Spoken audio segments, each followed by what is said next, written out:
ఎలా పెడతారో చూస్తాం. నేను సిచ్యువేషన్ని కంట్రోల్లో తీసుకొచ్చే టైంలో కంపెనీ సెక్యూరిటీ వేషంలో ఉన్న ఎమ్మెల్యే మనుషులు అత్యుత్సాహం చూపించారు.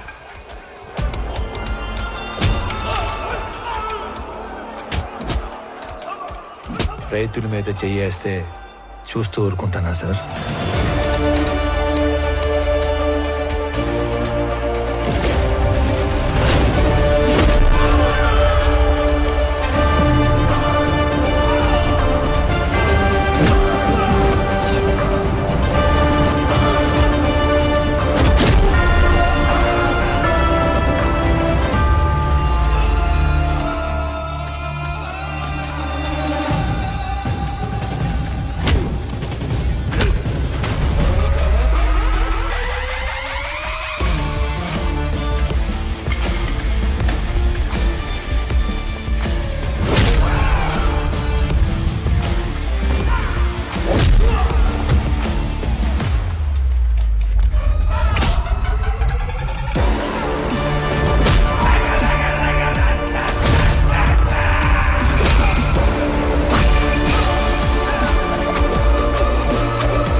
మన ప్రభుత్వాలు కష్టాల్లో ఉన్న మహాప్రభు ఆదుకోండి అని అడిగితే పైసా కూడా సాయం చేయం.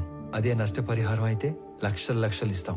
అందుకు పని చేయడానికి లంచం తీసుకునేవాళ్ళని చూశాను, పని చేయకుండా ఉండడానికి లంచం తీసుకునేవాడిని చూశాను, కానీ జనం పనిచేసి రిస్క్ తీసుకునేవాడిని నిన్నే చూస్తున్నాను. Really I'm proud of you Ramarao. Sorry, wrong టైంలో వచ్చినట్టున్నాను. లేదమ్మా, రైట్ టైంలో వచ్చావు.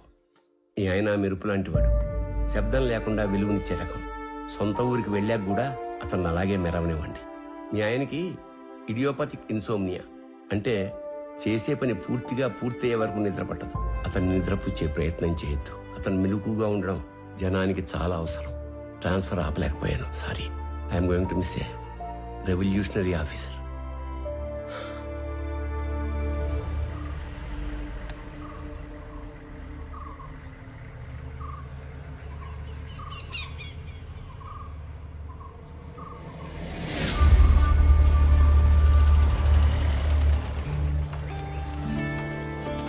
రామ్మా. బాగున్నారా అత్తయ్య? బాగున్నారా మావయ్య గారు? ఇరుకు దిష్టి, ఏం దొప్పించు మహాలక్ష్మి. పొరుగు దిష్టి, ఊళ్ళో వాళ్ళ దిష్టి, అందరి దిష్టి పోవాలా. అనంతం ఇది ముక్కలే దిష్టి అంతా పోవాలా. రామ్మ లోపలికి రామ్మ.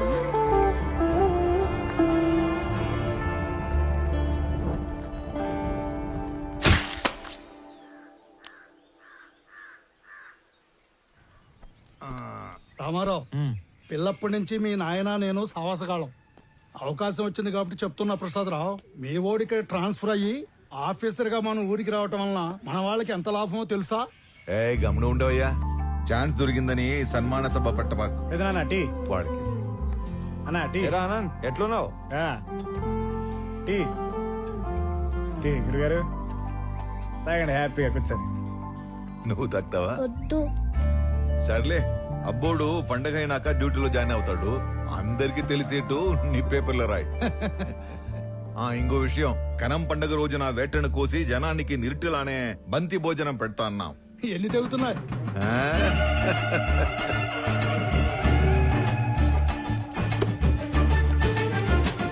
అనంత్, దుడ్డికి నీకు అంత లంకే ఉండదబ్బా. మటన్ కొట్టు సీనా అని పిలిస్తే సలపాగా నరికేటోడే. ఇప్పుడేమి తొందరైనదా? నాకి 3 తలలు అలాకాగా నరికినానా లేదా? ఏంటమ్మా, బాగున్నావా? బాగున్నానండి. చాలరాపా, ఆ చేత్తో ప్రసాదం తీసుకుని 2వ చేయి చెప్తా ఉన్నావు. ఇచ్చే ఈ పెద్ద ఆయన ఎవరో బయటూరి మనిషిలా ఉన్నాడు. ఏ ప్రశాంత్ బాబు. రే అనంతు, మన వియ్యంకులు పెద్దమ్మ ఇంకా ఇంటికాడిని అరువులు చేస్తా ఉండారేమో, పోయి తొలగరా పో. వంటోళ్ళకి దుడ్లు ఇచ్చేసి ఉరకలాడతా పెద్ద. ఏందిరా ఎప్పుడు డబ్బు డబ్బు. ఇది ఇంకా మారలేదు. పోయొచ్చా ఏంద్రోయ్ పెట్టి చేస్తా ఉండారు సిఐసార్ సంగతి మరుచావా? ఆయనకి గాని తెలిస్తే కాల్చి పడేస్తాడు. సార్ మేము ఐతూరు వచ్చే కయ్యలేదు సార్. మీరు గాని బలమందం పెట్టినారో ఆ మీట పెద్ద తంపు అవుతుంది. ఏంద్రో మొడుచుకొని మాట్లాడుతున్నావు? పోలీసులు పళ్ళలోని కొడతాడారేంది? అక్కడ ఏం జరుగుతుంటది? వస్తారా రారా? ఏంద్రా శుభు? ఎలా సార్ ఏమైనాది? ఎందుకు కొడతా ఉంటారు? నీకేంద్రా చెప్పేది? నువ్వు పెద్ద పొడికివా? పో పో. నాకు చెప్పండి, నేను కొత్తగా వచ్చిన డిప్యూటీ కలెక్టర్ని, ఈ మండలం ఇన్ఛార్జ్ ఎంఆర్ఓని. అభి నువ్వు చెప్పు, మిమ్మల్ని యాదానికి కొడుతున్నారు పోలీసులు? ఇదేం కొత్త కాదనా? ఏ పండగ వచ్చినా అలా పార్టీ అయినా ఇలా సిఐ మమ్మల్ని 4 ఐదుగురు గుంజుకుని పోయి యాటకు పంపుతారు, వంట చేపిస్తారు. మాతో గొడ్డు చాకరీ చేపించుకొని పైసా కూలీయకుండా తరుముతారన్నా. ఏమన్నా మాకు పండగ ఉండదా ఏమి? చూడండి, వీళ్ళు యాడికి రారు. మీరు పోండి, లేదంటే మీ నలుగురు మీద యాక్షన్ తీసుకోవాల్సి వస్తుంది. పదండ్రా వెళ్ళి సేక్ థాంక్స్ చేద్దాం. అన్నా. జాగ్రత్త, వెళ్ళండి. పదండ్రా. కబీర్, ಪೋರ್ಟ್ ಏಜೆಂಟ್ ಆಗಿ ಕೆಲಸ ಮಾಡ್ತಾಗೆ ಸರ್. అంటే పోర్టు నువ్వు ఆపరా స్వామి. పొదుగుకలు చెప్పిందే చెప్పగాక అదే నాకు పెద్ద కష్టమైన పనేం కాదు. అవేమైనా అగ్గిపుల్లనే ఏంది గుట్టుగా పెట్టిలో దాచిపెట్టుకోవడానికి? 450 టన్నుల మాలు, పెద్ద పెద్ద కంటైనర్లు నా డెగకను దాటి దాచిపెట్టడం అంత తేలికేం కాదు. సార్ ఆ కుర్రాడు ఏయ్, నువ్వు ఉండరా స్వామి, పెద్ద మనిషి మాట్లాడలా. పోయి నీ బాసుకు చెప్పు, మాల్ కనిపెట్టి కబురు పెడతాను. పోగు. ಆಯ್ತು ಸರ್. ఇప్పుడు చెప్పు. సార్ ఆ కుర్రాళ్ళని తీసుకొని వస్తుంటే మన పైన ఎవరు యాక్షన్ తీసుకుంటా అంటున్నారు సార్. నువ్వే చేస్తా ఉండవు. ఆర్ఎంపీ ప్రాక్టీస్ చేస్తా ఉండానా? ఎట్లుండదు నీ ప్రాక్టీస్? ఏదో మట్టసంగా పోతా ఉండాదినా. అగ్గువగా వైద్యం అందిస్తా ఉండాను, అదొక సాటిస్ఫాక్షన్. అంటే బా సరేనా, నీతో ఏదైనా పని పడితే టైం చూసుకొని వస్తాను. రేయ్, ఎవడ్రా వాడు ఇందాక యాక్షన్ తీసుకుంటా ఉంది? నా యాళ్ళు లాగి పీకాల్సిన పనిచ్చి లగెత్తుకుని వచ్చారు. బ్రతకండి రా వాడిని, పట్టుకురండి. మనం పట్టుకొచ్చే పని లేదు సార్, ఆయన్నే వస్తున్నాడు. ఎడా అతనే సారు.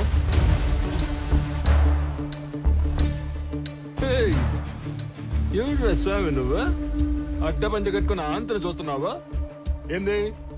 మా వాళ్ళు 4 దొంగనాయాలు లాకెళ్ళబోతే అడ్డం తగిలేవంట. క్రిమినల్స్ ని పట్టుకోకుండా ఆపడం కూడా నేరమే, తెలుసా నీకు? తెలుసు. నీలాంటి పోలీసులు క్రిమినల్స్ ని నేరం చేసినప్పుడు పట్టుకునేది తక్కువ, అవసరం అయినప్పుడు పట్టుకునేది ఎక్కువ. ఏందిరా స్వామి నువ్వు మాట్లాడేదా? యాడ్ నుంచి వచ్చావు? నీ మాటలు చెప్పించుకోవడానికి రాలే ఈడకి. నువ్వెంత యాక్షన్ తీసుకుంటావు అన్నట్టుగా. ఏంది నువ్వు action తీసుకున్నదా?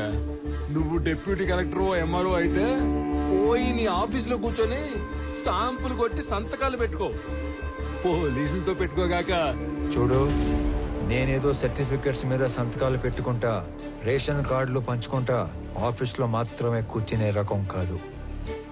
As an executive magistrate of this sub division of the district, I'm responsible for operating preventive sections of code of criminal procedure. By the way, ఇక్కడ జరిగిన స్పెసిఫిక్ ఇన్సిడెంట్ లో I clearly observed violation of fundamental rights, which is a crime. Crime me police వాళ్ళే చేశారు కాబట్టి all of you నేనా will have to appear and explain your stand in my office if you extend this issue any further. Sir sir వాడు ఎంఆర్ఓనే కదా sir? అదేంది మిమ్మల్ని ఆఫీస్కి వచ్చి సమాధానం చెప్పంటాడే? ఎంఆర్ఓకి మనల్ని ఎంక్వైరీ చేసే పవర్స్ ఉంటాయేమి సార్? నాకు మాత్రం ఏం తెలుసురా స్వామి. వాడు చెప్పిన స్టైలు పోసు చూస్తుంటే ఆ పవర్స్ ఏదో ఉన్నట్టే ఉంది. ఓ వేరే సార్, ఈ ఏటికి రికార్డింగ్ డాన్సులు మనకి లేకుండా చేశాడు. రామారావు, మొన్న పండగ అత్తగారింటికి వెళ్ళినప్పుడు మీ ఊరు కులుకు భజన డాన్స్ మిస్ అయిపోయావురా. ఎరా రాఘవ, ఏంటి కొత్తగా గడ్డం? ఏముంది, 4 రోజులు లీవ్ లో ఉన్నా. బద్ధకం. వచ్చే వారం ఆఫీస్కి వెళ్ళాలి, అప్పుడు తీస్తా. అది సరే గానీ నువ్వేంట్రా దూరదర్శన్? పండక్కి తప్పితే మీ ఊరు పక్కకే రావడం లేదు. నీకేంటి రాఘవ, ఏమైనా చెప్తావు? స్టేట్ గవర్నమెంట్ ఉద్యోగం కూర్చోబెట్టి పెడుతున్నారు. మా పరిస్థితి దొరకట్లా లేదురా. చాలా ప్రైవేట్ ఛానల్స్ వచ్చేస్తున్నాయి. మేం గట్టిగా కష్టపడకపోతే నిలబడటం కష్టం. గంగాధర్, నువ్వు ఎంత కష్టపడ్డా నిలబడటం కష్టమే. ఆల్రెడీ జెమిని టీవీ, ఈటీవీ అని ప్రైవేట్ ఛానల్స్ టౌన్ల వరకు వచ్చేసాయి. నెక్స్ట్ ఇంకా ఊళ్ళకే. నానా సలీం, మీరు కష్టపడకపోయినా అంతే. సెల్ ఫోన్ టెక్నాలజీ చాలా స్పీడ్ గా వచ్చేస్తుంది. నియర్ ఫ్యూచర్ లో మీ ల్యాండ్ ఫోన్లు అన్ని మాయమే. అందుకే మేమంతా కష్టపడి మా డిపార్ట్మెంట్ నిలబెడతాం. అబ్బో, చానాలకి చిన్ననాటి స్నేహితులంతా ఒకే చోట చేరారే. ఏంటి రామారో మన ఊరికి ట్రాన్స్ఫర్ చేసిన తర్వాత చేతులు కట్టేసినట్టు ఉండదా? ఇక్కడ నువ్వు సాల్వ్ చేయడానికి పెద్ద సమస్యలు లేవు, అలాగని నువ్వు చేయడానికి పనులు లేవు. డ్యూటీలో ఎప్పుడు జాయిన్ అవుతుండవు? రేపే అయితే ఇంకా పని ఉంటే తప్ప రేపటి నుంచి కనపడరా?